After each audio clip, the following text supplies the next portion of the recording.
다음은 기존 주거 전달책의 경제 확대 방안이 지원주택 서비스 있다라는 주제로 운용 관장님께서 발표해 주시겠습니다.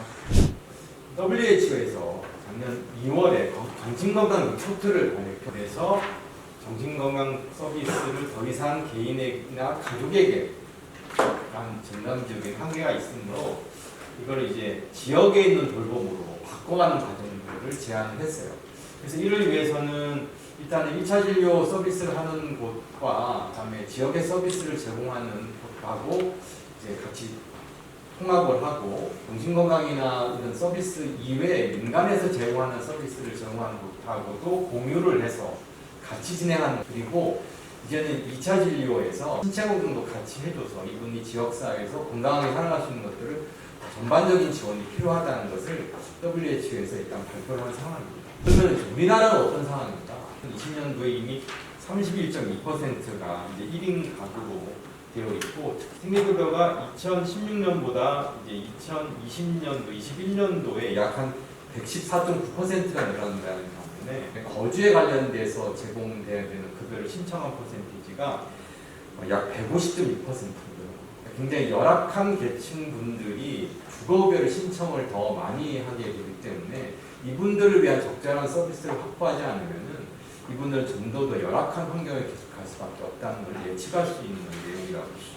그래서 우리나라 이제 거주 지원 서비스는 이제 앞으로 어떤 계획이 필요할 거야? 아까 지원적 거주 모델, 지지적인 모델로 가야 된다는 얘기겠습니다. 이런 지역사회에 대한 지원주택도 늘어나야겠지만 기존의 거주 서비스도 굉장히 장애인 영역이나 외국에 비해서 굉장히 적기 때문에 두 가지 트랙을 같이 보고 어떻게 진행을 해야 될지에 대한 고민이 있고, 왜 이 정신건강 관련돼서 이런 서비스가 필요할까요? 장애인 권리 협약의 특별한 권리라고 할 수 있는 30개의 조항 중에 있는데 이겁니다. 19조에는 내가 생활할 수 있는 장소나 누구랑 살 것인에 대한 선택권을 갖는다, 이런 내용들이 되어 있는 19조고요. 그 다음에 28조는 적절한 생활을 할 수 있도록 깨끗한 물을 마실 수 있는 것부터 시작을 해요. 여러 가지 내용들로 이제 제시가 되어 있다고 볼 수가 있습니다. 몇 가지 좀 조사를 해봤는데 내 집이 있냐 아니냐 이런 걸 파악을 할 때 정신장애인들이 32.8%로 장애 평균 58.2%에 비해서 굉장히 낮은 퍼센테이지를 차지하고 있습니다. 근데 영구임대 아파트의 이용 경험이 정신장애인이 제일 높아요. 19.5%. 장애 평균 7.5%.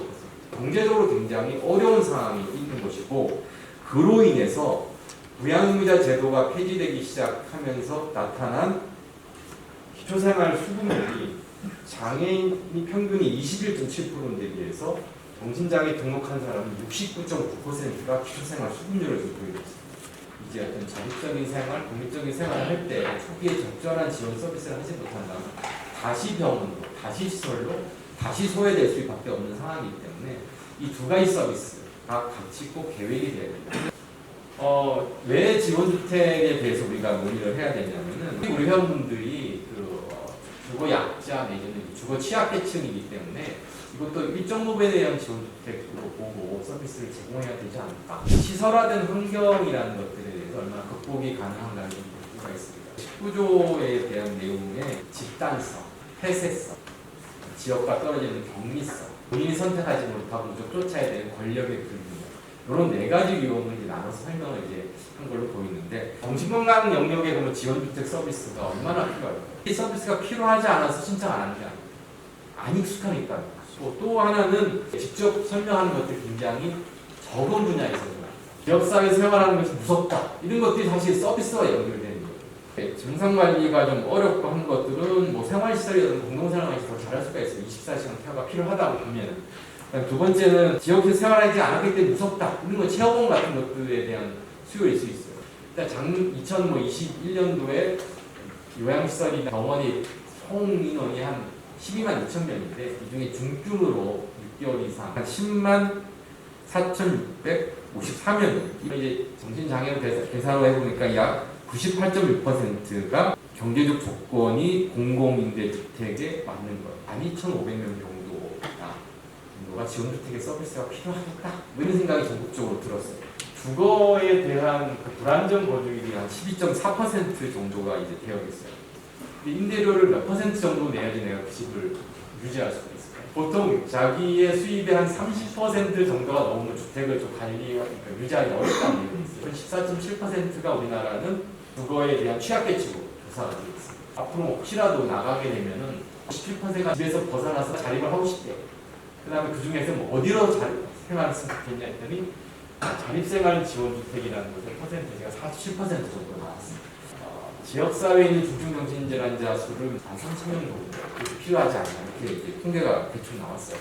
그래서 두 개를 합치면은 약 한 26,000명 정도 자립생활 하고 싶어요. 두 번째는 아까 투트랙으로 해야 된다는 이유 중에 하나만 이제 그걸 보내드리면 정신질환 있는 분들에 대한 공동선을 가져 기존 주거 전달 체계의 끝이었죠. 발달장애인에 비해서 21%밖에 서비스를 못 받고 있는데 이걸 이제 발달장애가 더 많다기 때문에 발달장애에 대한 인구 가중치를 더하더라도 36.8%가 밖에 못 받고 있다. 그래서 전체적인 거주 전달 체계에 대한 고민들이 우리나라가 있어야 되는 거죠.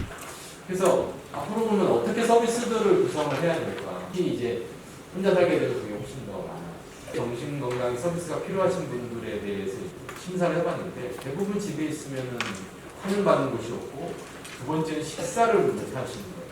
그래서 이런 약물 치료뿐만 아니라 여러 가지 사회보장, 신체 건강 관련된 것들, 지역의 여러 가지 서비스에 대한 접근성들, 재정성들 이런 것들을 봐야 돼요. 특히 최근에는 법률적 지원이 점점 높아지고 있어요. 그래서 정신건강 서비스가 필요한 사람은 점차 늘어나겠죠. 반면에 사회 경제적인 상황은 그때부터 더 안 좋아졌어요. 가족 구성원도 약해지고 또 가족들도 볼 수 있는 게 아니고 1인 가구가 늘어나고 그다음 가족들도 본인 생활하기 너무 바빠진 상황이시죠. 그래서 이런 열악한 상황인데 서비스는 여전히 시설 서비스에 머무르고 있다. 그래서 앞으로는 의료적인 서비스뿐만 아니라 지역사회 중심 서비스가 같이 이제 진행돼야 되는 그런 상황이라 말씀드리겠습니다. 세계인권 선언문 이제 사회권의 백미록은 이제 25조직 1항의 방향성을 이야기하고 있죠. 그래서 이런 방향성에 맞춰서 기존 정신건강 경영의 서비스에 경제를 넣고 새로운 패러다임에 좀 고민을 하고 또 정신장애의 삶의 여정에 우리가 함께하기 위한 서비스들이 어떤 것들이 있어야 되는 것들을 고민하고 지역에 있는 공동체, 상호의존 서비스를 만들어가는 것이 앞으로 저희에게 남겨진 큰 숙제이고 이상 발표 마치겠습니다.